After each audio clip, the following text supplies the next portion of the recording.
Oh, you blurred my tweet.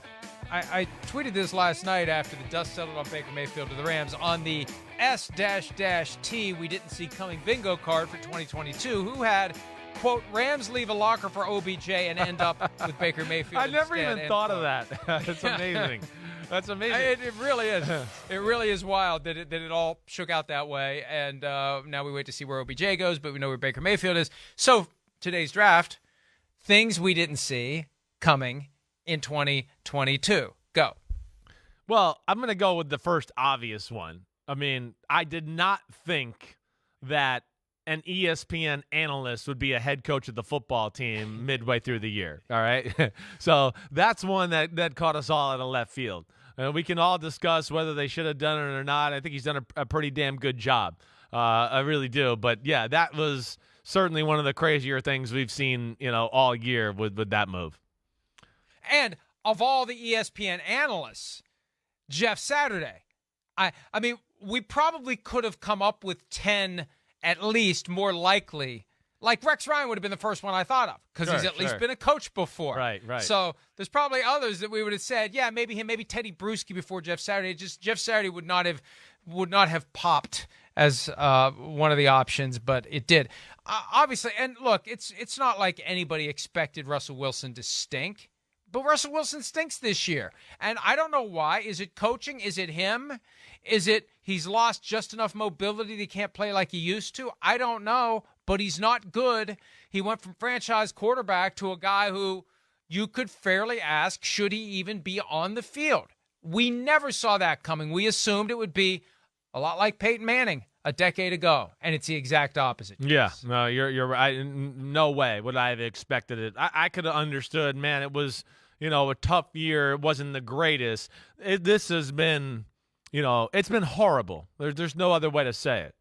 They will write books about this. They will write books about it. It is someday. It's pretty amazing. It is just to see the fall of a player that we held in such a high regard there for so long. Pretty shocking. The next one I think I'm going to go with here.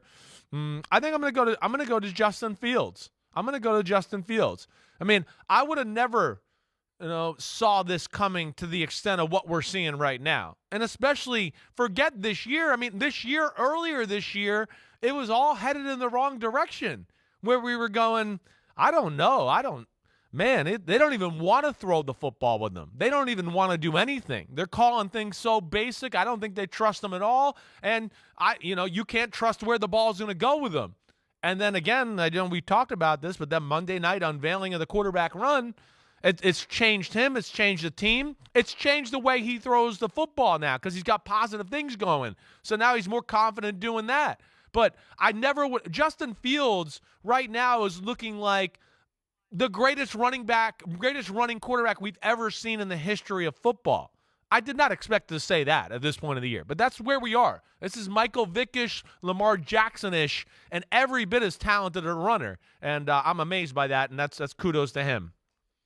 Throughout most of the offseason, we saw a transition of great players from the NFC to the AFC. There were some exceptions like A.J. Brown going from the Titans to the Eagles, but for the most part, it was great players leaving the NFC for the AFC, and it caused me to come to the conclusion that there were 13 true contenders in the AFC for playoff spots, and there were 3 who weren't: the Jaguars, the Texans, and the Jets.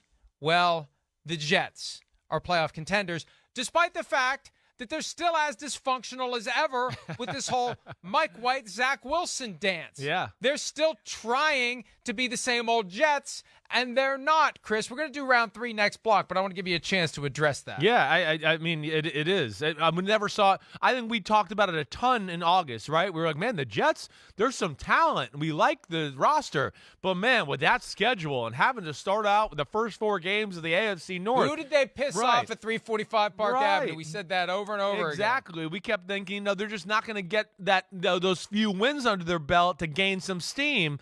Well, nobody helps you out more than the Cleveland Browns. And when the Cleveland Browns do what they did, they were like, no, Jets, we want you to get some confidence here. And ever since then, it's been, one of the cooler stories in football with that dysfunction you're talking about. Yeah, and it will continue because they are into the back half of the schedule now. They've weathered the storm, and they should be able to win enough. We'll see. We'll see. They got the Bills this week. We'll see if they can win enough to get into the postseason.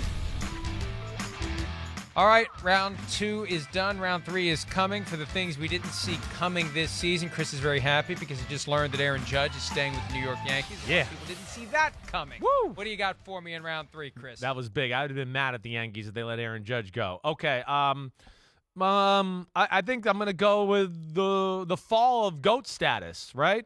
I mean, and I'm going to play both of them here. You know, I know Brady. Goats in a bad way? Goats in a bad way. In a bad way. This is goats in a bad way. Brady and Rodgers, though. I don't think I would have expected, this.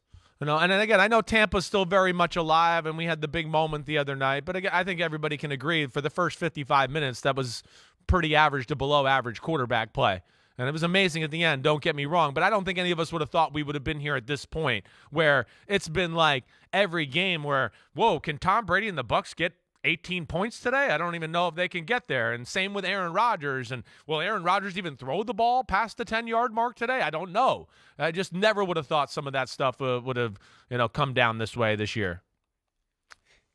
The last one for me, and this is one that we've come to grips with very slowly. It didn't happen out of the blue. It wasn't sudden, but we never would have expected the Rams to be the worst defending Super Bowl champion of all time. A title that many out there would like to have. The Bills would like to be, at some point, the worst defending Super Bowl champion of all time. The Bengals would like it. The Browns would like it. The Vikings would like it. Anybody that hasn't won a Super Bowl would love to be the worst defending Super Bowl champion of all time. The Rams got what they bargained for last year with F them picks, but the bill came due, Chris, and it came due in a big way. And I don't necessarily agree that they'll be fine next year. I really don't, because what's happening, they're getting into a point where those guys they didn't draft with those picks that they gave away would be developing into the nucleus of their team. Yeah. What are they going to have? They got the work cut out for them. They do. I got a lot of faith in that group. They've always done a good job in the middle rounds of the draft and finding free agents, but I hear you, Mike. I'm not sold on it either. And the Lions are very happy because they'll get that first-round pick of the Rams this year. Hi, it's Mike Florio. Thanks for watching PFT on YouTube. Hit subscribe for the latest news and analysis from Pro Football Talk.